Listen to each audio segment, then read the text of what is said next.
ყველაზე საქმიანი გადაცემებით. პირველები ინგა გრიგოლია, აქ არის ძალიან ბევრი ადამიანი ამ ჯგუფში. დიანა ტრაპაიძე,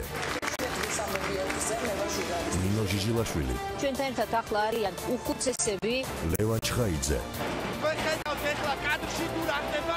ვახო სანაია, ისმოდა ძლიერი აფეთქების ხმა, ჩვენ ვიმყოფებოდით ამ კორპუსის სახურავზე. გიორგი ისაკაძე. ამან რეალურად შექმნა პლატფორმა, შექმნა სხვა გადაცემა. ტელეკომპანია პირველის გამოცდილი გუნდი და ახალი ამბები, ახალი თაობის ჟურნალისტებით. 2018 წელი, ახალი სეზონი, ტელეკომპანია პირველზე.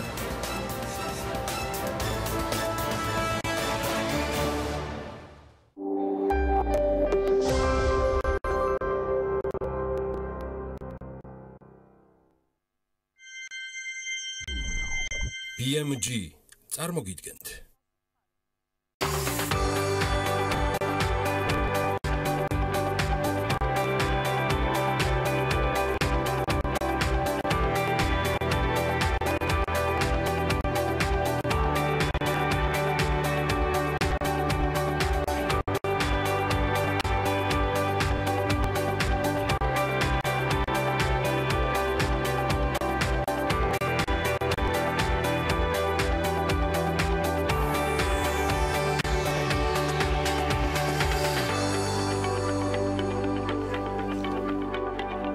ევროპული კინოს ბაზრობაზე საქართველოს სტენდს ეკონომიკის სამინისტროს სააგენტო აწარმოებს საქართველოში და ეროვნული კინოცენტრი ერთობლივად წარმოადგენენ. სახელმწიფო უსაფრთხოების სამსახურის რეფორმირების საკითხზე არასამთავრობო ორგანიზაციები, უსაფრთხოების სექტორის ექსპერტები და დიპლომატიური კორპუსის წარმომადგენლები სამუშაო შეხვედრას მართავენ. თემაზე ნარატივით. ანჯელინა ჯოლის სამსახიობო კარიერას პოლიტიკურით ცვლის სამსახიობის სამომავლო გეგმები დიდ ბრიტანეთში მთავრობის სპეციალური მრჩეველის პოზიციას უკავშირდება.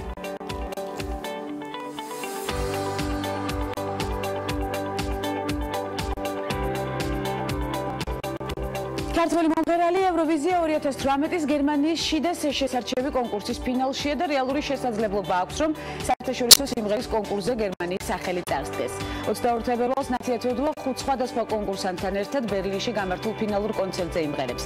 ნარატივის საწყისში აღნიშნოთ ისიც, რომ ნათია თედუამ გერმანული ვოისის ფინალში ხმების 50.1% დააგროვა და პროექტის გამარჯვებული გახდა. წარმატებებს უსურვებთ ნაციას უკვე ახალ ეტაპზე და გულშემატკივრობას არ მოვაკლებთ. ცხადია, ვნახოთ დღევანდელი გადაცემის ანონსი და საქართველოში განვითარებული მოვლენებით განვაგრძოთ გადაცემა.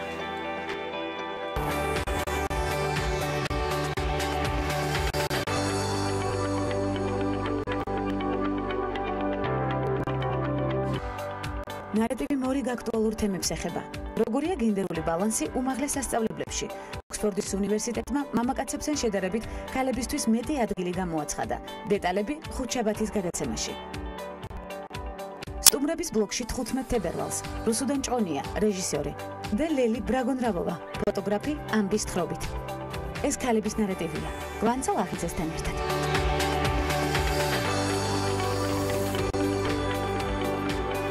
საქართველოს პრეზიდენტის საპარლამენტო მდივნის ანა ნაცვლიშვილის შეფასებით მაუწყებლობის შესახებ კანონში დაგეგმილ ცვლილებებმა შეიძლება კითხვის ნიშნის ქვეშ დააყენოს საზოგადოებრივი მაუწყებლის იდეა და არსი. ამის შესახებ ანა ნაცვლიშვილმა დარგობრივი ეკონომიკისა და ეკონომიკური პოლიტიკის კომიტეტის ხდომის დაწყებამდე განაცხადა, სადაც საზოგადოებრივ მაუწყებელთან დაკავშირებულ კანონპროექტთა პაკეტზე პრეზიდენტის მოტივირებულ შენიშვნებს განიხილავენ.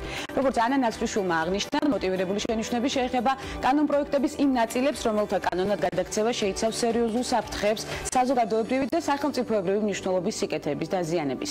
მისივე თქმით, დღეს მაუწყებლობის შესახებ კანონი დადგენილია მკაცრი შეზღუდვები რეკლამისა და სპონსორობის განთავსებასთან დაკავშირებით საზოგადოებრივი მაუწყებლის ეთერში.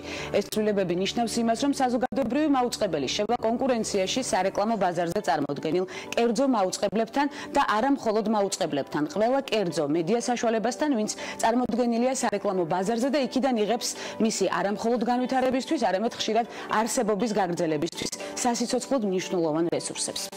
სახელმწიფო უსაფრთხოების სამსახურის რეფორმირების საკითხზე არასამთავრობო ორგანიზაციები, უსაფრთხოების სექტორის ექსპერტები და დიპლომატიური კორპუსის წარმომადგენლები სამუშაო შეხვედრას მართავენ. როგორც საერთაშორისო გამჭვირვალობა საქართველოს აღმასრულებელმა დირექტორმა ეკა გიგაურმა განაცხადა, ძალიან მნიშვნელოვანია გადაიდგას კონკრეტული ნაბიჯები სუსის რეფორმირებასთან დაკავშირებით, სადაც პრობლემები რამდენიმე მიმართულებით, მათ შორის კანონმდებლობის კუთხით არსებობს. ეკა გიგაურის განცხადებით სამუშაო შეხვედრის შედეგად მიღებულ რეკომენდაციებს მთავრობას წარუდგენენ. ეროვნული კინოცენტრი ამასობაში ბერლინის საერთაშორისო კინოფესტივალზე წელს მე-13-ად იქნება წარმოდგენილი. ევროპული კინოს ბაზრობაზე საქართველოს სტენდს ამჯერად ეკონომიკის სამინისტროს სააგენტო აწარმოეს საქართველოში და ეროვნული კინოცენტრი ერთობლივად წარმოადგენენ. საქართველოს პავილიონში ქართული ფილმების პრომოუშენის გარდა საქართველოში გადაღებით დაინტერესებული უცხოელი კინომწარმოებლებისთვის პროგრამის გადაიღება საქართველოში გაცნობა მოხდება. 16 თებერვალს ბერლინალეს სექციაში პანორამა შედგება თინათი ყაჯრიშვილის ახალი ფილმის ჰორიზონტი მსოფლიო პრემიერა, რომელიც საქართველოს შვედეთის კოპროდუქცია გახლავთ. განვიხილეთ ჩვენ ეს თემა. ფილმი ეროვნული კინოცენტრის მხარდაჭერით შეიქმნა და არაერთგზის შევეხებით ფილმის წარმატებასაც ცხადია ქალების ნარატივის არეალში. პოსტსაბჭოთა ქვეყანა კინომწარმოებლებს განსხვავებულ ამოუცნობ და ეგზოტიკურ ლოკაციებს თავაზობს. ამ სათაურით ამერიკულმა გამომცემლობამ Morigat Variety საქართველოს აღმოსავლეთ ევროპის კინოგადაღების ერთ-ერთ საუკეთესო ლოკაციად მოიხსენია და მისი პოტენციალის შესახებ მნიშვნელოვანი სტატიაც მოამზადა. საქართველოს როგორც ტრანსკონტინენტურმა ქვეყანამ, რომელიც სამხრეთ-აღმოსავლეთ ევროპის და დასავლეთ აზიის გასაყარზე მდებარეობს, ბოლო წლების მანძილზე საერთაშორისო აღიარება მოიპოვა კინოინდუსტრიის სფეროში, როგორც აღმოსავლეთ ევროპის კინოგადაღების ერთ-ერთმა მიმზიდველმა ლოკაციამ. მათ ვინც უკვე ერთხელ იმოგზაურეს და გამოიყენეს საქართველოს პოტენციალი, აღნიშნავენ, რომ სამომავლოდ აქტიურად გეგმავენ ახალ პროექტებზე მუშაობის გაგრძელებას საქართველოს სხვადასხვა რეგიონში. გვახარებს ნებისმიერი სიახლე ამ მიმართულებით და არ გამოგრჩება ცხადია თვალთა ხედვიდან. აუცილებლად დაუბრუნდებით ამ თემას და მორიგის საინტერესო თემით უკვე ვაგრძელებთ გადაცემას. ოქსფორდის უნივერსიტეტმა ქალებისთვის უფრო მეტი ადგილი გამოაცხადა ვიდრე მამაკაცებისთვის და ინფორმაციამ საზოგადოების დიდი გამოხმაურებაც გამოიწვია ამასობაში, რადგან მსგავსი პრეცედენტი უნივერსიტეტს ჯერ არ ჰქონია. ამ თემაზე კი უფრო ვრცლად ჩვენი ჟურნალისტი ანუკა ჯოხაძე მოგვიყვება. ანუკა, დილამშვიდობის, მოგესალმებით. მოგესალმები გვანცა. ისტორიაში პირველად ოქსფორდის უნივერსიტეტმა კაცებთან შედარებით უფრო მეტი ადგილი ქალებისთვის გამოაცხადა. გასულ წელს უნივერსიტეტი 18 წლის 1275 მდედრობით და 1165 მამრობითი სქესის აპლიკანტს ითხოვდა. ცნობების მიხედვით კი უნივერსიტეტი 1070 ქალმა დაამთავრა, ხოლო მამაკაცების რაოდენობა 1025 იყო. ამასთან სტატისტიკური მონაცემებით უფრო მეტი ქალი აპლიკანტი იღებს მოწვევას სხვადასხვა უნივერსიტეტიდან ვიდრე მამაკაცი. იმის მიუხედავად, რომ პირველი უნივერსიტეტები ქალებისთვის ჯერ კიდევ მე-19 საუკუნეში გაიხსნა, მათ 1920 წლამდე უნივერსიტეტის დამთავრების შესაძლებლობა მაინც არ ჰქონდათ. ანუკა, როგორც გვახსოვს, ოქსფორდის უნივერსიტეტის მიმართ იყო ბრალდებები, რომლებიც სწორედ გენდერულ დისკრიმინაციას ეხებოდა. რამ გამოიწვია საზოგადოებაში ამაზრის გავრცელება? დიახ, გვანცა ოქსფორდის უნივერსიტეტს ხშირად ადანაშაულებენ გენდერულ დისკრიმინაციაში. ბოლო დროს გავრცელებული ინფორმაციით, ოქსფორდის უნივერსიტეტი გოგონებს გამოცდის შესაბარებლად მეტ დროს აძლევს, რაც მრავალმა კრიტიკოსმა გოგონების დამცირებადაც მიიჩნია. ან თუნდაც წინა წელს ოქსფორდის უნივერსიტეტი ისტორიის ფაკულტეტის განყოფილებამ სექსიზმში დაადანაშაულა, მას შემდეგ რაც გოგონები გენდერული დისკრიმინაციის აღმოფხვის გამო სახლიდან აბარებდნენ გამოცდებს. ანუკა, როგორც ვიცი, ასევე შენ ქართულ უნივერსიტეტებთანაც გქონდა ამ თემაზე კომუნიკაცია. რა ინფორმაცია მიიღე მათგან? დიახ, გვანცა ჩვენ შევეცადეთ გამოგვეთხოვა ინფორმაცია თბილისის სახელმწიფო უნივერსიტეტებიდან, როგორც ტექნიკური უნივერსიტეტში გვეუბნებიან ისეთ ფაკულტეტებზე, როგორიცაა მეტალურგიის და სამთო ინჟინერიის ფაკულტეტი, გოგონები საერთოდ არ სწავლობენ.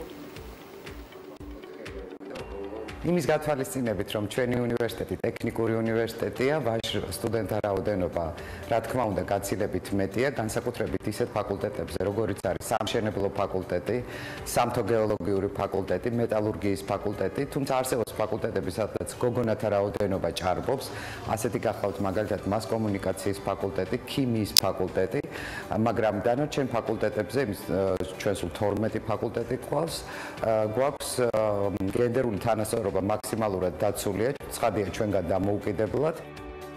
ამასთან ტექნიკური უნივერსიტეტის სტუდენტების საერთო რაოდენობიდან 60% ვაჟია, ხოლო 40% გოგონა. განსხვავებული სტატისტიკა მოგვაწოდა ივანე ჯავახიშვილის თბილისის სახელმწიფო უნივერსიტეტმა, სადაც სტუდენტთა მთლიანი რაოდენობა 27247-ია, რომელთა 60% გოგონაა. შესაბამისად, თესეუში 16486 გოგონა სწავლობს. ანუკა, ძალიან დიდი მადლობა საინტერესო და საჭირო ინფორმაციისთვის. შენ ჯართულობა გრძელდება ქალების ნარატივში და ეს მე ძალიან მახარებს. ეს იყო ანუკა ჯოხაძე, მნიშვნელოვანი ინფორმაციით. ქართული კინემატოგრაფია საზღვრებს გარეთ ამასობაში მური გამარჯვებას აღწევს, ეს აუცილებლად უნდა განვიხილოთ. ამჯერად ნეპალში, რამდენიმე წამში Keep Smiling ანუ გაიღიმეთ სტუმართან ერთად დაგველოდეთ.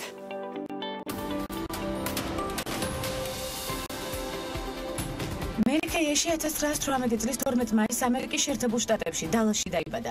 ის მსოფლიოში ცნობილი კოსმეტიკური ბრენდის Mary Kay Cosmetics-ის დამფუძნებელია. 2000 წელს ორგანიზაციამ Lifetime Television Online ის მე-20 საუკუნის ყველაზე გავლენიან საქმიან ქალბატონად დაასახელა. მერის მიერ დაარსებული კომპანიის შტაბ-ბინა ჩრდილოეთ დალასში მდებარეობს და მისი ფარდობი 54000 კვადრატულ მეტრს შეადგენს. კორპორაციაში 1200 თანამშრომელია. კომპანიის პროდუქციის ასორტიმენტი დაახლოებით 200 დასახელების პროდუქტს მოიცავს. დაწყებული კანის მოვლის საშუალებებით დასრულებული დეკორატიული კოსმეტიკითა და პარფიუმერიით. 2006 წლის მონაცემების მიხედვით კომპანიამ დეკორატიული კოსმეტიკის გაყიდვების რაოდენობით ამერიკის შეერთებულ შტატებში პირველი ადგილი დაიკავა. 2010 წელს კი მსოფლიოში Mary Kay-ის მიერ წარმოებული პროდუქციის გაყიდვებიდან მიღებულმა შემოსავალმა 2.5 მილიარდი დოლარი შეადგინა. დღესდღეობით წელიწადში კომპანია 2 მილიარდზე მეტი დოლარის საქონელს ვაჭრობს და 35 ქვეყანაში მილიონი გამყიდველ წარმომადგენელი ყავს. Mary Kay-ში 3 წიგნი აქვს გამოცემული. სამივე მათგანი მილიონიანი ტირაჟით გაიყიდა. ერთ-ერთი წიგნი სახელწოდებით ადამიანებთან მუშაობის უნარები ჰარვარდის უნივერსიტეტში ისწავლება. 1985 წელს ამერიკაში 25 ყველაზე გავლენიან ქალთა რიცხვში მოხვდა. 1996 წელს Mary Kay ეროვნული ბიზნესის დამსახურებულ წევრად დაასახელეს.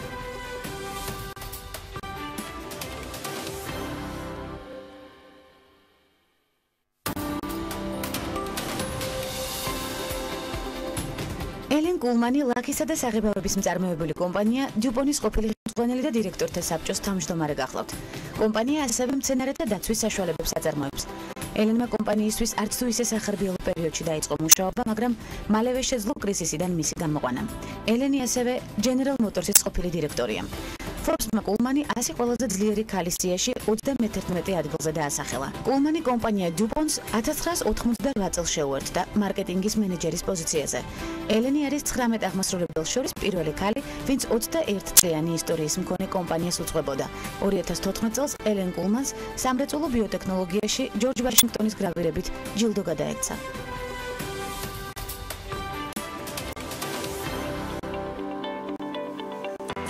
წარმატებული ფილმის პრემიერა ვენეციის 69 კინოფესტივალზე შედგა. ფილმი თბილისის კინოფესტივალზეც იქნა ნაჩვენები და დიდი მოწონებაც დაიმსახურა. 10 ქალის ისტორია და რეჟისორის ზუსტი აქცენტები. ახლა უკვე ნეპალში გამარჯვებით გვირგვინდება. მორიგ ნაბიჯებზე, ჯილდოს მნიშვნელობასა და მიმდინარე პროექტებზე ფილმის Keep Smiling ანუ გაიყიმეთ რეჟისორი რუსუდან ჭყონია ამბის თხრობით. უკვე შემოგვიერთდა რუსუდან, მოგესალმებით. უღმესი მადლობა მობრძანებისთვის. დიდი მადლობა მოწვევისთვის. ძალიან დიდი ხანია მინდა თქვენი გაცნობა და მახარებს თქვენი ჩართულობა ქალების ნარატივის არეალში. იმდენად ზუსტად არის გადმოცემული რუსუდან ქალების განცდა და სათქმელი ფილმში დავიწყოთ ამ კონკრეტული ფილმით და შემდეგ უკვე თქვენს ფილმოგრაფიას წაუძლებთ. გადავხედავთ ცხადია, რომ სანამ ფილმზე მუშაობას დაიწყებთ, აი რჩება შთაბეჭდილება, რომ მოიძიეთ არსებული სიტუაცია ქალებში იმდროინდელ საქართველოს მდგომარეობით. აი სწორედ ეს ხაზგასმა მინდა გავაკეთო. რა გახდა სიუჟეტის მიზეზი და სათქმელი? ინსპირაცია. ანუ ეს მანამდე სანამ ამ ფილმს გადავიღებდი, გადაღებული მქონდა დოკუმენტური ფილმი მედიანის მათ სახელი არ გააჩნია. და აი აქ როდესაც ამ ფილმს ვიღებდი, მაშინ შევხვდი ერთ-ერთ ძალიან საინტერესო ქალს, რომელიც იმ დროს მედიანში ცხოვრობდა. თავის შვილებთან ერთად, რომელმაც მომიყვა ისტორია, როგორ მონაწილეობდა სილამაზის კონკურსში.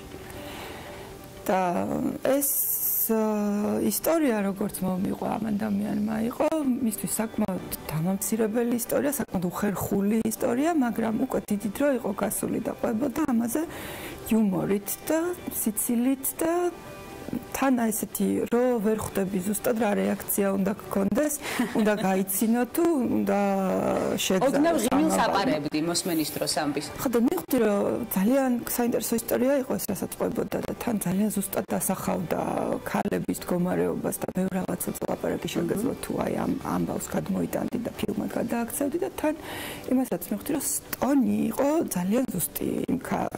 აი ეს უნდა ყოფილიყო აი მართლა ამ ტონში და აი ამ ფორმით გაკეთე. ასეთი ტონალობით წავიდა შემდეგ უკვე ფილმის წარმატებაზე. წადერო ყოფილიყო ხო. ნამდვილად. და მიზეზიც სწორედ ის არის, რომ არსებული ვითარება 10 ქალი იყრის თავს და ყველას განსხვავებული ძალიან მომწონს ეს ფილმი, მე ძალიან დიდი ხნის წინ ხო როგორც უკვე აღმოჩნდა პრემიერაც. ვთქვით, მაშინაც განვიხილავდით ეთერს გარეთ და ეთერში სხვათა შორის არაერთხელ გვიხსენებია. კონკრეტული ფილმი კიდევ მრავალ გამარჯვებასაც უსურვებთ, მაგრამ დეტალიზაცია სწორედ ამიტომ გთხოვთ. სხვადასხვა ხასიათის ქალბატონები. რეალურად ალბათ სიუჟეტამდე სცენარის ავტორის თქვენ ბრძანდებით და შეისწავლოთ ნებისმიერი ქალის სწორედ ეს შინაგანი განწყობა, ის შეგრძნება და შემდეგ უკვე სურათის სახქმა. ეს იყო გადმოცემული ფილმში და ეს არის მთავარი აქცენტი. თუმცა დღეს რა არის ქართველი ქალის სათქმელი? კვლავ ტრაგიკომედიასთან გვაქვს საქმე თუ არა? მორიგი ფილმის შთაგონება მაინტერესებს. ხო ესეთი გლობალური თემა ქართველი ქალის სათქმელი არის, ალბათ მე გამიჭირდება თქმა, მაგრამ თქვენი გადმოსახედით ფილმი რასაც ვაკეთებ აღარ არის უკვე ქალების თემას ნაკლებად შეეხება, ეს არის ფილმი შეუმდგარ საზოგადოებაზე, ორი სიტყვით ასე რომ ვთქვათ, რომლებსაც არ აქვთ უნარი გაერთიანდნენ ერთად რაიმე შენებისთვის, აი ორი სიტყვით ესე. ნამდვილად. სინამდვილეში ეს არის ხონს მაწუხებდა როგორც ადამიანის თემა, რომ როგორი იოლია, რომ ერთმანეთთან დაპირისპირებაში ვიყოთ, მაგრამ იმ შემთხვევაშიც კი თუ აი ერთი და იგივე აზრი გვაქვს, ერთი და იგივე იდეა გვაქვს, ერთი და იგივე ამბის საქმის ერთად გაკეთება გვინდა, რა რთულია ერთიანობა. და ეს რაღაცა გარკვეული ბაბილონის გოდოლის მშენებლობის მსგავსი მშენებლობის ისტორია. კი ბატონო, კადრებიც გადის ახლა და ეძლევა მაყურებელს საშუალება გაიხსენოს ფილმის სიუჟეტიც და თავად ფილმიც არაჩვეულებრივი სახეები იქნება ნამდვილად. რას გულისხმობს ნეპალში მიღებული სპეციალური ჯილდო და როგორ ხვდებიან ქართულ კინოს უცხო ქვეყნებში თქვენი გადმოსახედით და თქვენი გამოცდილებით? ნეპალში ჩემ ფილმის ჯერ მოწვევა იყო ძალიან უცნაური, იმიტომ რომ როგორც წესი ყველა ფესტივალი ითხოვს ფილმებს, რომლებიც არის ახალი. ეს ფილმი არის ძალიან ძველი. უკვე არის არ ვიცი, მგონი 6 წლის. და 2012-ში იყო პრემიერა. დიახ. ამიტომ აღარც ფესტივალებზე ფილმის გაშვებაზე აზრადაც არ მომსვლია. უბრალოდ მაშინ ვეყავი რა ქვია ნორვეგიაში და ახალი ფილმისთვის ვეძებდი. ახალი საინტერესო ინფორმაცია უნდა მოგდოდოს რუსეთიდან. პროდიუსერებს და ასეთ შეხვედრაზე ვიყავი და ამ დროს მოვიდა სელექტორი ამ ნეპალის ფილმის ფესტივალის და მხარეს ფილმი ნახე აქვს საინტერესებს. და წინააღმდეგი არ იქნებოდა თუ გავუშვებთ. მეთქი მე მგონი ვერ გავუშვებთ, მეთქი რომ ძალიან ძველია. არა უშავს ეს ახალი ფესტივალია და დროშ ლიმიტირებული არ გვაქვს. აი და მაინც აუცილებლად ახალი არ უნდა იყოს და გარკვეულ კატეგორია ფილმებისა შეგვიძლია მოვაქციოთ გარკვეულ ნიშაში. ნუ ძალიან გამიხარდა რა თქმა უნდა კიდე ნეპალში თუ ნახავთ კი ბატონო. რატომ არ დავთანხმდით? დავთანხმდით. მაგრამ ის რომ პრიზს ავიღებდი, ეს იყო აი საერთოდ გამორიცხული, ამიტომ რომ რაღაცა სპეციალური ცალკე ჩვენებაში ცალკე ნიშა იყო ძველი ფილმებისთვის, სადაც ფილმი აჩვენეს და უცებ ესე ჟიურიმ გადაწყვიტა, რომ სპეციალური პრიზი მოეცათ და იყო ძალიან მოულოდნელი და ძალიან მადლიერი ვიყავი, რა თქმა უნდა, ამ ამბის. და მორიგი მოტივაცია შეიქმნა აქვე. თქვენ ახსენეთ, 2007 წელს იყო სელავი, არ დაგვაუწყდეს ფილმი, ასევე მანამდე დოკუმენტური ფილმი, რომელიც თავად ახსენეთ, მათ სახელი არ გააჩნიათ და ახლანდელი პროექტის ახსენეთ ახლა საუბარში, არ შემიძლია არ გკითხოთ. რა ხდება მიმდინარე სამუშაოებში ფილმზე? ალბათ მალე დავიწყებთ კასტინგს ფილმისას. სასარგებლო ინფორმაციებს ფილმები აქტიურდებიან ტელეეკრანებთან.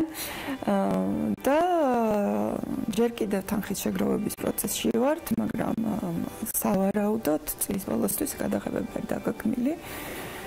და ახლა ნელ-ნელა ვემზადებით. სიუჟეტსაც გაგვანდობთ თუ ჯერ მაინც სიურპრიზად ვტოვებთ? შემიძლია თავისუფლად მოვყვეს სიუჟეტი 2007 წელს, მოკლედ აქაც ინსპირაცია პირად ჩემი ცხოვრება იყო, ასე ვთქვათ. 2007 წელს აბუ-დაბიში მოვიგე ძალიან დიდი ფულადი პრიზი. ოჰო. და ეს კიდევ ცალკე საინტერესო ისტორია. იმ ფესტივალზე, რომელიც ახლა აღარ არსებობს. იღბლიანი რუსული ჭყონია. სათაურით. და გადავწყვიტე, რომ ეს პრიზი იმდენად დიდი ფულადი პრიზი იყო, რომ გადავწყვიტე მეყიდა ბინა. და ვიყიდა აუშენებელ დაუმთავრებელ ცენტრპოინტის მშენებლობაში ერთ-ერთი ბინა. რომელიც აესოს არ დამთავრდა, რა თქმა უნდა, მაგრამ დავდიოდი შემდეგ ამ დაზარალებულების შეხვედრებზე. და ამ დაზარალებულების შეხვედრებზე რომ დავდიოდი, ეს ყო აი ისეთი ემოციური შეხვედრები და ისეთი მძიმე ამავდროულად და თან რაღაც მხრივ აი ისეთი ოდნავ გვერდიდან თუ შეხედავდი ისეთი სასაცილო, იმიტომ რომ ნუ აბსურდისტი არის. აქაც რაგი კომედიასთან გვაქვს საქმე. რომ მივხვდი რომ სახლი შეიძლება არ აშენდა, მაგრამ იდეა ფილმის გარჩეულებრივ მაქვს. და გადავწყვიტე რომ აი ამ თემაზე გამეკეთებინა ფილმი და პრინციპში ეს აუშენებელი სახლის ისტორია გადლოს ძალიან ფართო თემებზე საუბრის უკვე. ბევრი ისტორიაც მოისმინეთ ცხადია იქ შეხვედრებზე, იმიტომ რომ დაუსრულებლად გრძელდებოდა და თან იყო ის რომ აი საბოლოო ჯამში ხა არც ერთი რა თქმა უნდა, უბრალოდ ინსპირაცია იყო და მე ყველაფერი თავიდან ბოლომდე ჩემი შეთხზულია იქ რაც ხდება ამ კრებაზე და ასე შემდეგ და ასე შემდეგ, მაგრამ პირველად мотиваციაზეა საუბარი. ძალიან ძლიერი ინსპირაცია იყო ამ ფილმის სცენარის. და ძალიან ძლიერი შედეგიც ექნება, მე ვგრძნობ ამას. კასტინგი აუცილებლად უნდა დაიწყოს ძალიან მალე, იმისთვის რომ პროდუქტი მალე ვიხილოთ უკვე პრემიერის სახით და ქალების ნარატივში კვლავ რუსტენ ჭყონიასთან ერთად უნდა განვიხილოთ. ცხადია, მე ამის პირობას დავიტოვებ და დარწმუნებულია რომ უამრავი საინტერესო ჯილდოც იქნება წინ განსახილველი ასევე ქალების ნარატივში და არა მხოლოდ. თქვენ ახსენეთ თანხების შეგროვება, რუსტენ არ შემიძლია ამას აუარო გვერდი. რა ეტაპზეა დღეს ხელშეწყობა სახელმწიფოს მხრიდან გადასახებ მოედანზე საქართველოში? უკვე წლებია რეჟისურაში ხართ და შეგვიძლია შედარებაც მოვახდინოთ პრინციპში. შემიძლია თქვა, რომ ქართული კინო მართლა აღმავლობას განიცდის დღეს და აი ხა ცოტა ხნის წინ სიუჟეტი ქონდათ, აჩვენეთ ბერლინში როგორ მიდის ქართული ფილმები. კი ბატონო. ესეთი რაღაცა ჩვეულებრივი ამბავი არ არის. ძალიან ბევრი პატარა ქვეყანაა, რომელსაც აი ასეთი წარმატება და ბერლინში, ვენეციაში ოსკარზე წარდგენილი ფილმები არ აქვს. ასეთ დროს სახელმწიფოს ხელშეწყობა არის მართლა ძალიან მინიმალური. არაფერს არ ვეჭი ჭადრაკს, მაგრამ აი რა არის ჭადრაკი, ხო? პატარა დაფა და ორი ადამიანი თამაშობს. ჭადრაკის ფედერაციას აქვს 25 მილიონი დაფინანსება. კინოცენტრს, რომელიც არის რეალურად ერთადერთი წყარო ქართული კინოფილმების დაფინანსების და ხედავთ რამდენად წარმატებულად მუშაობს ეს ორგანიზაცია, რამდენი ფილმი არის. ნამდვილად. ვენეციაში, აქეთ სანდანსზე, A-კლასის ფესტივალებზე და მნიშვნელოვან ფესტივალებზე, ოსკარზე ბოლო-ბოლო, ხო? აქვს დაფინანსება 4 მილიონი. რაც არ არის საკმარისი ცხადია. არ არის საკმარისი კი არა. ერთი მხატვრული, ერთი სრულმეტრაჟიანი ფილმის ბიუჯეტია საშუალო სრულმეტრაჟიანი. დაბალბიუჯეტიანი სრულმეტრაჟიანი ფილმის ბიუჯეტია ევროპაში და თან გაითვალისწინეთ, რომ ეს არ არის მარტო მხატვრული ფილმებისთვის, ეს არის ფესტივალებისთვის, სამგზავრო გრანტებისთვის, ყველანაირი აქტივობისთვის, დოკუმენტურისთვის, ანიმაციისთვის და ეს არის კაპიკები. რეალურად გამოდის ის, რომ შენი პროფესიით ფინანსურად უზრუნველყოფილი ცხოვრებას ვერ ახერხებ. შეუძლებელია. იმის მაგალითად სახელმწიფომ რაღაცა ხო რეგბი ძალიან კარგია და მივხვდით რომ წარმატებულები ვართ რაგბში და ამ ხალხული იდება რაგბში. ქვეყანა რომელიც არ ზრუნავს თავის კულტურაზე, რომელსაც პრიორიტეტი კულტურა არ აქვს და ხედავ რომ რაღაცაში წარმატებული ხარ და ამას წახალისებას არ უკეთებ, არ ვიცი რა და არ შემიძლია რომ არ გავაკრიტიკო დღევანდელი კულტურის სამინისტროს პოზიციაც. იმიტომ რომ აი თქვა ისეთ პროექტი როგორც არის Check in Georgia იდება 40 მილიონი. ეს არის პროექტი რომელიც არ არის შემქმნაზე, არ არის ქართული კულტურის პრომოციაზე გათვალისწინებული. ეს რო გაეკეთებინა, რა ქვია, თქვა ტურიზმის იმას გასაგები იქნებოდა, მაგრამ კულტურის სამინისტროსთან ამას, როდესაც აი ესეთი ცოტა თანხა მართლა კაპიკები იხარჯება იმაში, რასაც რეალურად კულტურა ქვია, ამას ვერ დავაკეთებ არასწორი შეწყობას. არასწორი და იმდინარეობს თუ არა მოლაპარაკებები რა ეტაპზეა, თუნდაც გამოსავალი რომ ვეძებოთ და არის თუ არა შეხვედრები სახელმწიფოსთან კინოცენტრის მხრიდან. იცი რა, მე ზუსტად არ ვიცი ეს ამდენად აქტიურად ჩახედული არ ვარ ამ კინოცენტრის მხრიდან შეხვედრები არის თუ არა, მგონი რომ არის და ამაზე საუბარი სულ არის და კინო სექტორიდანაც ეს ჩვენ ამ თემაზე ავწევთ საუბარს. ყოველთვის არის, მაგრამ არის აი არ შეიძლება რაღაცაში კარგი რო ხარ წაახალისა ის რაღაცა, ხო? ცხადია, თან შედეგი ძალიან დიდი გვაქვს და კარგი და мотиваციაც უმაღლესი. ბერლიში ვიყავით და სანდანსზე ვიყავით და ამას წერს და ჰოლივუდ რეპორტერი ამას წერს. რამდენი ქვეყანაა, აი უამრავი ქვეყანაა და რომელს აქვს ესეთი წარმატებები, ძალიან იშვიათია. ეს ჩვეულებრივი ამბავი არ არის. საქართველო ნიჭის ბუდია შეიძლება ასე ითქვას, ნებისმიერ მიმართულებაში და სფეროში წარმატებას ვაღწევთ. საერთაშორისო წარმატებას და ეს ძალიან გვახარებს, კიდევ უფრო აქტიურდებით ცხადია და კიდევ უფრო გადაიგმება ნაბიჯები. ჩვენ რუსთან დაუბრუნდებით აუცილებლად ამ საკითხს, რომელიც ახლა წამოწიეთ, ნამდვილად მნიშვნელოვანი საკითხია და არაერთგზის შევეხებით. ცხადია, ხართ სცენარისტიც, პროდიუსერიც, რეჟისორიც. ბევრ რეჟისორს სხვა შორის ეპიზოდური როლით თავად აქვს სურვილი საკუთარ ფილმებში ჩართვის და ამის არაერთი მაგალითი გვაქვს. თავად თუ აპირებთ მსახიობობას მომავალში? ჩემ ფილმებში არა, ჩემ ფილმს არ გავაფუჭებ. მაგრამ მე არ ვთვლი რომ გაფუჭდება ამის თქვენი ფილმი ნამდვილად პირიქით. დიდი სიამოვნებით თუ ვინმე გარისკავს და ანუ ეს რეჟისორის პასუხისგებლობა, როდესაც მსახიობს იყო და ფიქრობ რომ ეს ამას თავს გაართმევს. მითამაშია კი რა ქვია და ძალიან სასაცილო იყო IMDb-ზე სანამ აღმოჩნდებოდი როგორც რეჟისორი, მანამდე ვიყავი როგორც მსახიობი, იმიტომ რომ არიში Cine Foundation-ის პროგრამა, ეს კანის ფესტივალის სპეციალური პროგრამა, სადაც ახალგაზრდა ექვს რეჟისორს იწვევს და იქ ცხოვრობთ და ნუ მე ვიყავი პირველი ქართველი ვინც აღმოჩნდა. ეხლა ჩემს მერე დეა იყო, ეხლა მარიამია, რატი იყო, ნუ რამე ბევრი ქართველები იყვნენ მე. ხო და ნუ აქ როდესაც ვიყავით, იყო ერთ-ერთი ჩინელი რეჟისორი, რომელმაც გააწყდა რომ გადაიღო ფილმი და გადამიღო მთავარ როლში. ოღონდ მთელი ფილმის გადაღების პერიოდში მეგონა რომ ხუმრობდით, თამაშობდით, ვერ თობოდით. და საბოლოო ჯამში ამ ფილმმა იმოგზაურა ძალიან ბევრ ფესტივალებზე, მაგრამ როდესაც ხალხი ვინც ამ ფილმში როგორც მსახიობი ნახეს, ესე მხდებოდნენ და რეჟისორს როგორც მიცნობდნენ, რომ ფილმში გნახეთ. ხო, მაგრამ რეჟისორი კარგი ხარ. კარგი იქნებოდა მეც მენახა ეს ფილმი და იმედია მოგვეცემა ამ Nobody's girlfriend ერქვა. Nobody's girlfriend. Okay, nobody's girlfriend. ჩვენ მოვიძიებთ. ამ ფილმს შემდეგ უკვე ცალკე მოგვიწევს ამაზე ნარატივი. არა, იმედი მაქვს არა, იმიტომ რომ მე მაინც ვერ ვენდობი თქვენს თავმდაბლურ აზრს შესაბამისად აუცილებლად გადავამოწმოთ. იმიტომ რომ მახსოვს რას ვაკეთებდით ახლა და როგორ ვიღებდით და მაინც თქვენს აზრს დაეხდენით. საბოლოო ჯამში შოკი იყო, როცა აღმოჩნდა რომ ამ ფილმმა პულსანში რაღაცა პრიზი აიღო და აქეთ-იქით იმოგზაურა ამდენი, იმიტომ რომ იყო აღმოჩნდა რომ არ ყოფილა ცუდი ნამუშევარი და აღმოჩნდა რომ არც თქვენი ჩართულობა იყო ურიგო. შესაბამისად ველოდები უკვე მომდევნო პროფესიის შეთავსებას. რეჟისორობა მირჩევნია. აქეთ კი ბატონო, თუმცა გამრავალფეროვნებისთვის კამერის აქეთ მხარეს ბევრად უფრო კომფორტულად გზნობ თავს. პროდიუსინგი, სცენარი, რეჟისურა და სამსახიობო კარიერასაც განვიხილავთ უკვე სამომავლო გეგმებში. მე დავიტოვებ პირობას რომ დარჩებით ჩვენთან არეალში.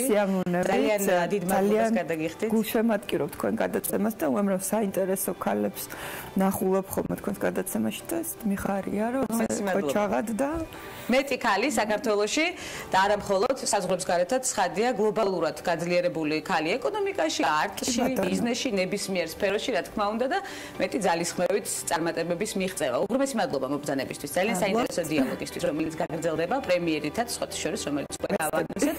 რუსუდან ჭყონია რეჟისორი სტუმრობდა გადაცემას ქალების ნარატივი, არაჩვეულებრივი ნარატივი და საინტერესო ამბის თხრობით. მცირე სარეკლამო ბლოკის შემდეგ ბრუნდებით უკვე უცხოეთში განვითარებული მოვლენები და მორიგ საინტერესო სტუმართან ერთად დაგოვდით.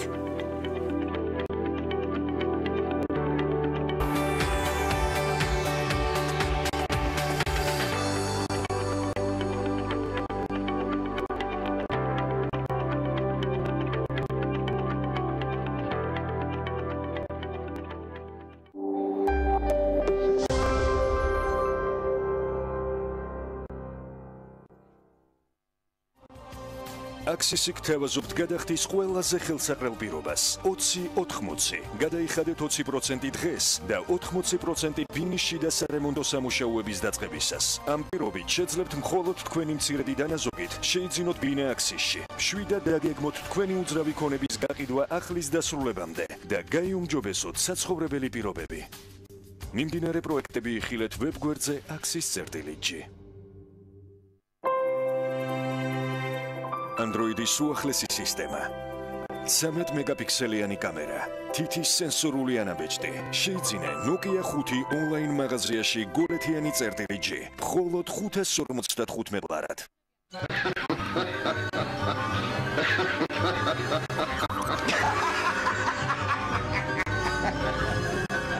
არსებობს ერთი დიდი სამყარო, სადაც ყველა ჩვენთვის საყვარელი პერსონაჟი ცხოვრობს. Silk TV, ფილმების ყველაზე მრავალფეროვანი არჩევანი. კბილიწილი სანდომი ყველაზე ტკბილი ზღაპარი.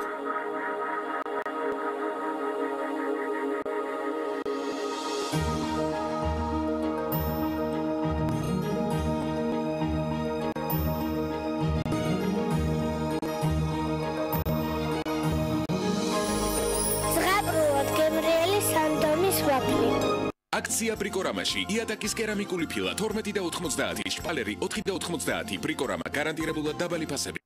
Დავებირველის ინტერნეტ პარტნიორია MyVideo.g. იხილეთ ყველა ვიდეო MyVideo-ზე. დეველოპერული სამშენებლო კომპანია Green Construction წარმოგიდგენთ Mandarin Garden ბათუმი ზღვიდან 800 მეტრში ეკოლოგიურად სუფთა, კომფორტული, ხარისხიანი, საზაფხულო ვერანდით, დახურული ავტოსადგომით, საკუთარი 120 კვადრატული ეზოთი და რაც მთავარია მყუდრო გარემო, მოქმედებს უპროცენტოში და 24 თვიანი განმადება.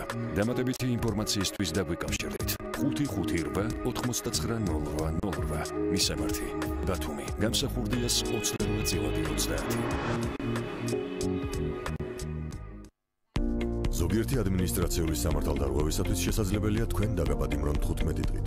პატიმრობა შესაძლებელია ისე შეგიფარდონ, რომ ვერ ისარგებლოთ მნიშვნელოვანი უფლებებით. არ მოგეთეთ საკმარისი დრო თქვენი უფლებების დასაცავად და მტკიცებულებების წარსადგენად. მხოლოდ პოლიციელთა ჩვენებები გამოიყენონ თქვენს წინააღმდეგ. ვერ ისარგებლოთ დაცვის უფლები. მოსამართლემ შესაძლოა ისე მიგიჩნიოთ სამართალდამორღვევად, რომ არ იხელმძღვანელოს გონივრულ ეჭვს მიღმა სტანდარტი. შევცვალოთ კოდექსი, რომელიც ჩვენს უფლებებს არღვევს. აქცია ნუვაში, ფერადი პროფნასტილი, კვადრატული მეტრი 9 ლარი და 50 თეთრიდან. თუნუქის პროფნასტილი, 8 ლარიდან. ნუვა, იყიდე პირველისგან. ემოცია, რომელიც პირველივე წუთიდან გეუფლება. ადგილი, რომელიც განსაკუთრებით ხიბლავს. ბათუმში, ქალაქის პრესტიჟულ უბანში, გმირთა ხეივანში, მოცეკვავე შადრევნებთან, გამორჩეული არქიტექტურით, მრავალფუნქციური კომპლექსი, ახალი ტალღა შენდება. აპარტამენტები რეკრეაციულ ზოლში, პარკინგით, სათამაშო მოედნებით და აუზით. აქვეა სასტუმრო, კაზინო, ჰიპერმარკეტი, გასართობი და გამაჯანსაღებელი ცენტრები. შეარჩიე შენი აპარტამენტი და იცხოვრე ახლებურად.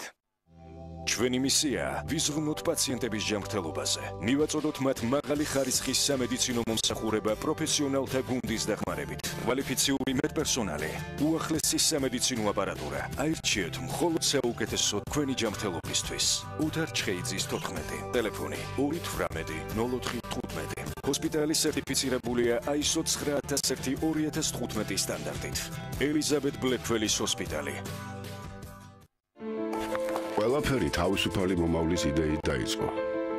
ფრთები დიდი სულისკვეთებითა და შრომით შეესხა და დაარსდა პირველი ქართული უნივერსიტეტი. 100 წლის განმავლობაში ჩვენ ვისწავლეთ, გავუზიარეთ, აღმოვაჩინეთ, შევქმნით. ჩვენ ვიბრძოდით თავისუფლებისთვის და ვიცავდით ეროვნულობას. და ახლაც აქ ვართ. უფრო ძლიერი, უფრო შემოქმედებით, უფრო ჭკვიანი, უფრო თავისუფალი. ჩვენი სტუდენტები ვართ. თაობათა უსასრულო ცვლა უდიდეს გამოცდილებას ვიგროვებს და ვიბიძგებს სიახლეებისკენ. ჩვენ 100 წლის ახალგაზრდები ვართ და ვქმნით თაობებს 1918 წლიდან. გახსენით ერთწლიანი ანაბარი ლარში და მიიღეთ გაზრდილი საპროცენტო განაკვეთი და საჩუქრები VTB ბანკისგან. რაც უფრო დიდია თანხა დეპოზიტზე, მით მეტი საჩუქარი გელით. სასაუბრო დრო მობილურზე 1 წლის განმავლობაში. პირადი ბანკირის მომსახურება და რაც მთავარია, ბილეთები UEFA-ს ჩემპიონთა ლიგაზე ან მსოფლიო ჩემპიონატზე ფეხბურთში. VTB ბანკის ვადიანი ანაბარი ლარში. სანდო და ხელსაყრელი არჩევანი.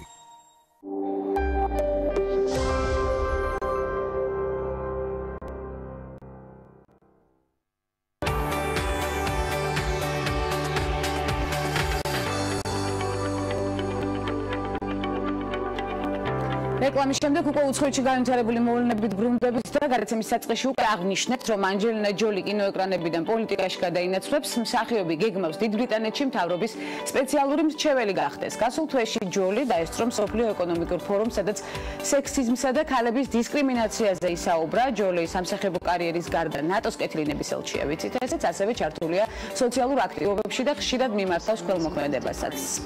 მალაიზიურმა გაზეთმა სინარ არიან მკითხველს სექსუალური უმცირესობებისთვის დამახასიათებელი ნიშნების შესახებ ინფორმაცია მიაწოდა, რომელიც მათ LGBT პირების უფრო კონკრეტულად კი ჰომოსექსუალების ამოცნობაში დაეხმარებაო. ასე წერია, მალაიზიური გაზეთი ასევე წერს, რომ ჰომოსექსუალებს ბრენდული ტანსაცმელი აცვიათ, უპირატესობას ანიჭებენ ვიწრო მაისურებს, რომელთა დახმარებითაც ნავარჯიშების სხეულის გამოჩენა შეუძლიათ. სტატიის ავტორის მოსაზრებით, მათ განსაკუთრებით სპორტ დარბაზებში სიარული მოსწონთ, რათა სხვა კაცებს მოელაპარაკონ და გაიცნონ. გაზეთი ლესბოსელების ამომსდობ ნიშნებზეც წერს, სწორედ ასე წერია ისევ სტატიაში, გამოცემის აზრით, მათი ამოცნობა იმით შეიძლება, რომ ისინი კაცურ თვისებებს ამჟღავნებენ და მისალმების დროს ხელის მაგრად ჩამორთმევა უყვართ. სტატია მალაიზიაში ადამიანისა და სექსუალური უმცირესობების უფლებების დაცვაზე მომუშავე ორგანიზაციების უკმაყოფილება გამოიწვია. ისინი ფიქრობენ, რომ ბოლო პერიოდის განმავლობაში მალაიზიაში სექსუალური უმცირესობების წინააღმდეგ აქტიური კამპანია მიმდინარეობს და ჩვენც ვართ ცხარია მოვლენების ეპიცენტრში. ავსტრალიელი ჰანა მანსი ამასობაში პირველი ტრანსგენდერი ქალი იქნება, ვინც ფეხბურთის ქალთა ლიგაში ითამაშებს. ავსტრალიის ფეხბურთის ლიგა მას ამის ნება მისცა 13 თებერვალს. 28 წლის მანსი, რომელიც მანამდე ადგილობრივ კამბერაში თამაშობდა, იმედოვნებს, რომ ამ სეზონზე ვიქტორია შტატში შეძლებს ფეხბურთის თამაშს. სანამ 2015 წელს გენდერულ ტრანზიციას დაიწყებდა, მანსი ხელბურთსაც თამაშობდა, არ მხოლოდ ფეხბურთს, მამაკაცების გუნდში, სხვათა შორის. ტვიტერის ოფიციალურ გვერდზე დაწერილ პოსტში მანსმა მადლობა მხარდამჭერებს გადაუხადა და არა ავსტრალიის ფეხბურთის ლიგას. ვფიქრობ, რომ არასწორი იქნებოდა ავსტრალიის ფეხბურთის ლიგისთვის გადამეხადა მადლობა იმისთვის, რომ უფლება მომცა გამეკეთებინა. ის რისი გაკეთებაც ყველა ავსტრალიელს შეუძლია და რასაც მეცნიერებმა და მკვლევარებმა დიდი ხნის წინ დაუჭირეს მხარი. ძაღლის მსგავსი 4-ფეხა რობოტი Spotmini, რომელიც იაპონური კომპანია Boston Dynamics-ის მიერ შეიქმნა, ისევ დაბრუნდა. რობოტი Spotmini 2016 წლის ივნისში შექმნეს, გვახსოვს ეს, რომელიც საშუალო ზომის არის და 25 კილოგრამს იწონის. ამ ეტაპზე რობოტმა ახალი მოძრაობების გაკეთება შეისწავლა და ისეთების, როგორიცაა ოთახის კარის გააღება, სხვათა შორის, ასევე სასურველი სტუმრის მიღება. რობოტი მეხუთე რქოვანი დანამატის საშუალებით მოქმედებს. ხელი, რომელიც რობოტ ძაღლს თავზე აქვს დამაგრებული, ამ მანიპულაციით რობოტი სწრაფად ახდენს კონცენტრაციას, უადვილდება ასევე კარის დანახვა და სახელურის გადატრიალება, ასევე კარის გაღება და დაჭერა მისი სასურველი სტუმრისთვის. რობოტიზაცია კიდევ ერთხელ ქალების ნარატივში ძალიან დიდი მიღწევები და წინ გადადგმული ნაბიჯები, რომელსაც აქტიურად განვიხილავთ ჩვენს პროექტში. 2018 წლის ზამთრის ოლიმპიური თამაშების დროს კომპანია Intel-ის მიერ შემოთავაზებული ვიზუალური სანახაობა გინესის რეკორდების წიგნში მოხვდა, რადგან მასში რეკორდული რაოდენობის 1218 მანათობელი ჭკვიანი დრონი მონაწილეობდა.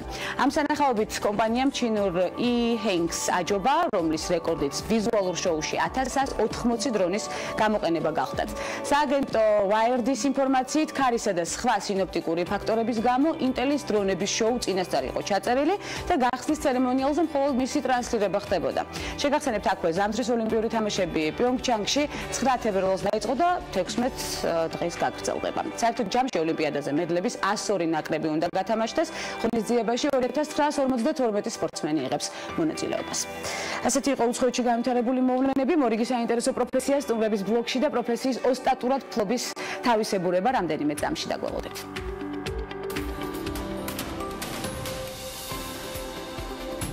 ანჯელა არენცი, რომელიც ჟურნალ Forbes-ის გავლენიან ქალთა რეიტინგში საპატიო ადგილს იკავებს, კორპორაცია Apple-ის ვიცე-პრეზიდენტია. მოდის ბიზნესიდან მისულმა არენცმა Apple-ის მენეჯმენტში ბრიტანული ტექნიკის მაღაზიების ქსელი Dixons-დან მოსული ჯონ ბროუდი ჩაანაცვლა.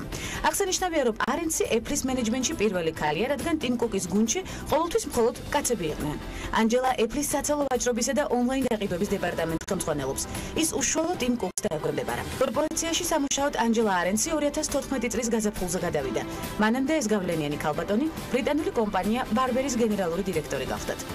ბარბერი ლუქს კლასის ტანისამოს აქსესუარებსა და პარფიუმერიას საწარმოებს. ანჯელამ კომპანიაში მუშაობა 2006 წლის იანვარში დაიწყო. იმავე წლის ივლისში ის სათავეში ჩაუდგა კომპანიას. CNN მანის მონაცემებით 2012 წელს არენცი იყო ყველაზე მაღალანაზღაურებადი ტოპ მენეჯერი დიდ ბრიტანეთში, რომელმაც 26.3 მილიონი დოლარი გამოიმუშავა. 2 წელიწადში კი შემოსავალი გაზარდა და 2014 წლის მონაცემებით 82.6 მილიონი დოლარი გამოიმუშავა. ბარბერიში მუშაობამდე არენცი ხელმძღვანელ თანამდებობებს იკავებდა კომპანიებში Liz Claiborne Inc. და Donna Karan International. ანჯელა არენცის საერთო გასამსჯელო 105.5 მილიონი დოლარია. CNN მანიმ კი 2016 წლის ყველაზე მაღალანაზღაურებადი ქალების რეიტინგი გამოაქვეყნა, სადაც არენცის შემოსავალი 25.8 მილიონი ამერიკული დოლარია. ემოციების კონტროლი კონფლიქტის ზონაში მუშაობის დროს, ფოტოგრაფიის სირთულე და პროფესიონალიზმის მრავალფეროვანი მხარე, რეალისტურად მოწოდებული ფოტომასალა და დარგის სპეციალისტის ამბის თხრობა დღევანდელ გადაცემაში. ლელი ვლაგონრავოვა ფოტოგრაფიის სტუმრად გადაცემაში მოგესალმებით. ლელი, უღრმესი მადლობა. გამარჯვენებისთვის, არაჩვეულებრივი განწყობა გაქვთ და ეს სიგრძნობა გადმოდის ჩვენზეც ძალიან კარგი აურის მატარებელი ბრძანდებით და ძალიან საინტერესო პროფესიის ამავდროულად, რომელიც მე ძალიან მაინტერესებს და განსაკუთრებით ცხადია ჩვენს მაყურებელსაც. გაქვთ ღირსების ორდენი? მაქვს. პირველი ქალი ფოტოგრაფიც სამავდროულად ხართ, ვინც 2008 წელს მიმდინარე ომის რეალისტური კადრები მოგვაწოდა, თუმცა საწყისში არა ფოტოჟურნალისტიკა, არამედ უბრალოდ ჟურნალისტიკა გქონდათ ჩაფიქრებული. როგორც ვიცი, პროფესიულ არჩევანს. როგორ მოხდა თქვენი აღმოჩენა ფოტოგრაფის ხელოვნებაში? ჟურნალისტიკიდან. ანუ პრინციპში ერთმანეთისგან არის განსხვავდება, მე როგორც მივხვდი. დაკვირვებით და გამოცდილებით. კი, ცოტა თხრობა, ამას აღმოჩნდა, რომ ფოტოებით უკეთესად შემეძლო ამის მოყოლა. თუ ჩემი პრიორიტეტი იყო, რაღაცა უფრო მომწონდა, კომფორტულად ვიყავი ბევრად. და ძალიან რთულიც არის. ნამდვილად. იმიტომ რომ ეხლა უკვე ისეთი რთული აღარ არის ჩემთვის როგორც ადრე იყო, მაგრამ ერთ ფოტოში ჩატიო, ასე ვთქვათ, ბევრი სათქმელი, ბევრად უფრო რთულია, ვიდრე დაწერო ჩემი აზრით, თუმცა სულ მინდოდა რომ დამეწერა, მაგრამ რაღაცა არ გამომდის.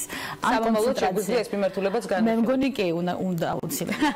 უნდა აუცილებლად და ქალების ნარატივშიც უნდა აუცილებლად განვიხილოთ მომდევნო ამბებში.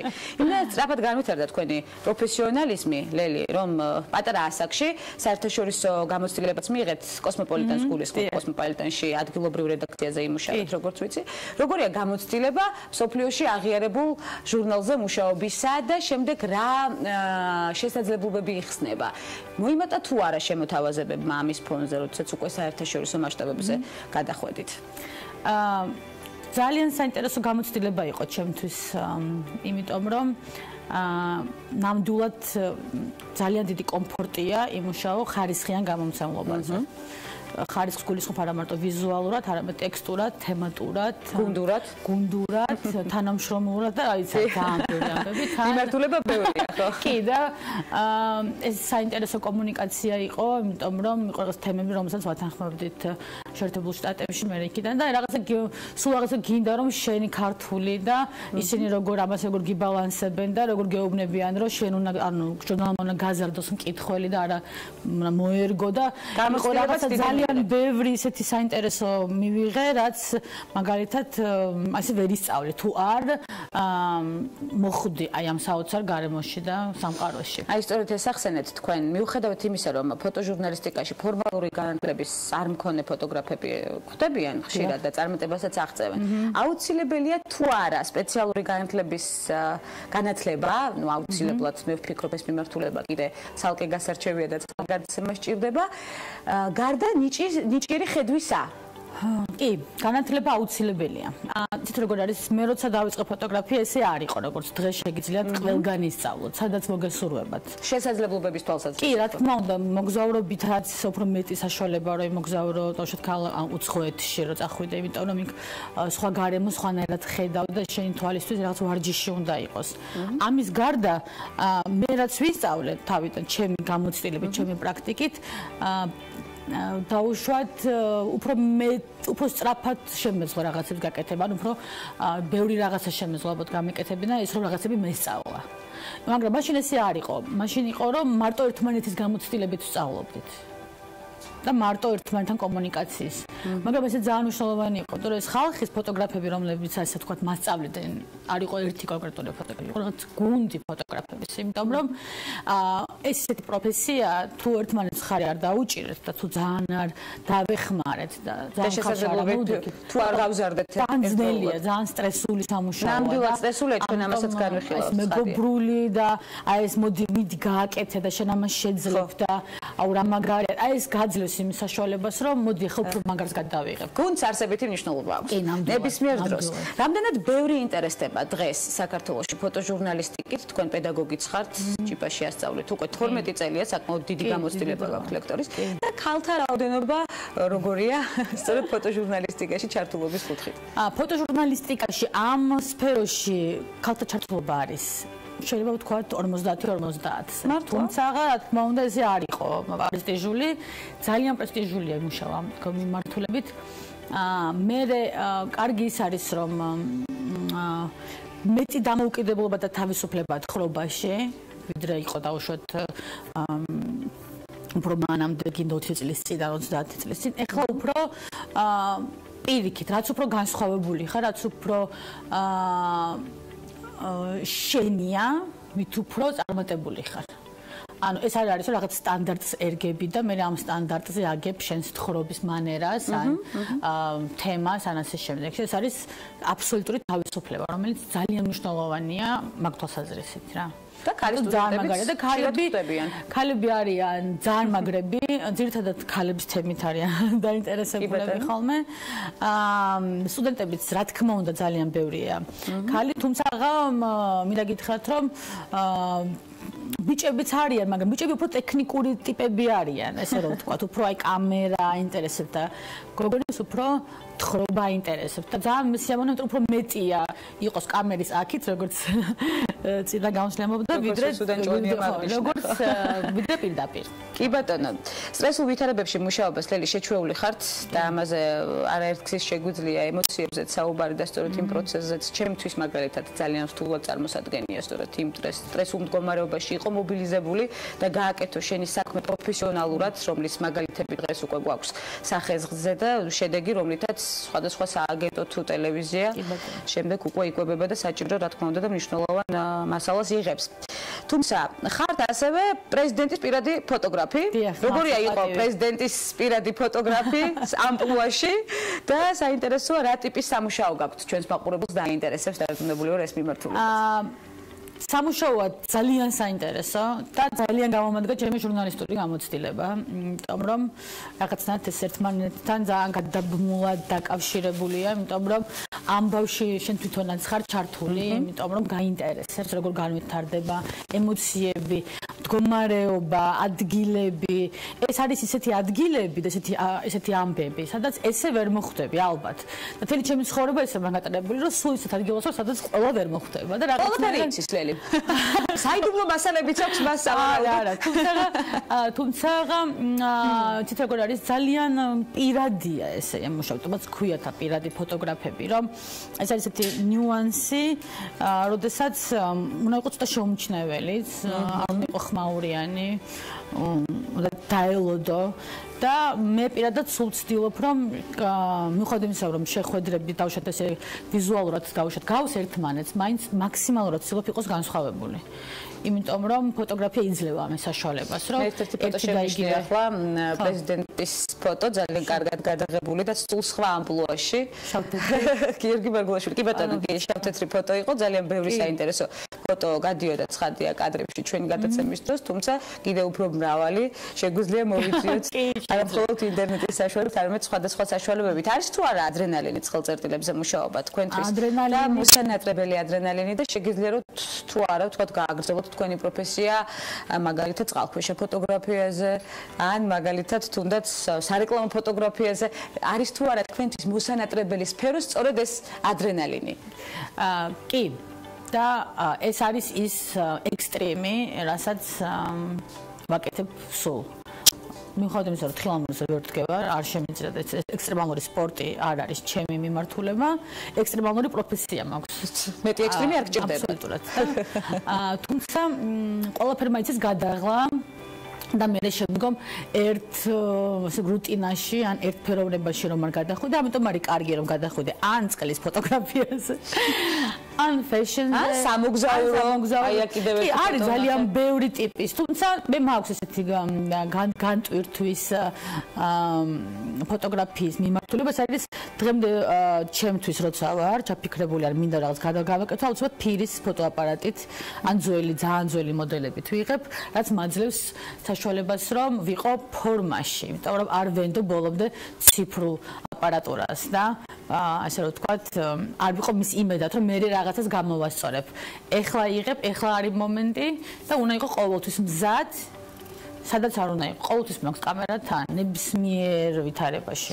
ლელი, მე ამაყება თქვენი პროფესია, თქვენი შედეგი, რომელსაც არაერთ გზის განვეხილავთ, ცხადია, ქალების ნარატივში ძალიან ბევრი დაგვრჩა სასაუბრო, თუმცა დროის ფორმატი არ გვაძლევს ამის საშუალებას. ძალიან დიდი მადლობა მინდა გადაგიხადოთ. მართლა საინტერესო ნარატივისთვის და იმ ფოტომასალისთვის, რომელსაც მე ეთერში ვადევნებდი თვალს, დარწმუნებული ვარ, ჩვენი მაყურებელიც ცხადია, ძალიან მნიშვნელოვნად აღიქვამდა სწორედ ამ კადრებს. ლელი, ბლაგონრავო ფოტოგრაფის თუმრად გადაცემაში ქალების ნარატივი ძალიან ნიჭიერი გოგო, რომელიც ძალიან ხშირად იქნება ჩვენი სტუმარი. ასეთი იყო დღევანდელი ნარატივი, ხვდებით ერთმანეთს ხვალ უკვე განსხვავებულ ამპლუაში, განსხვავებულ ლოკაციაზე, საინტერესო ნარატივით, რომელსაც ცხადია ჯერჯერობით მაინც სიურპრიზად დავტოვებთ. დროებით საინტერესო ხუთშაბათს გისურვებთ.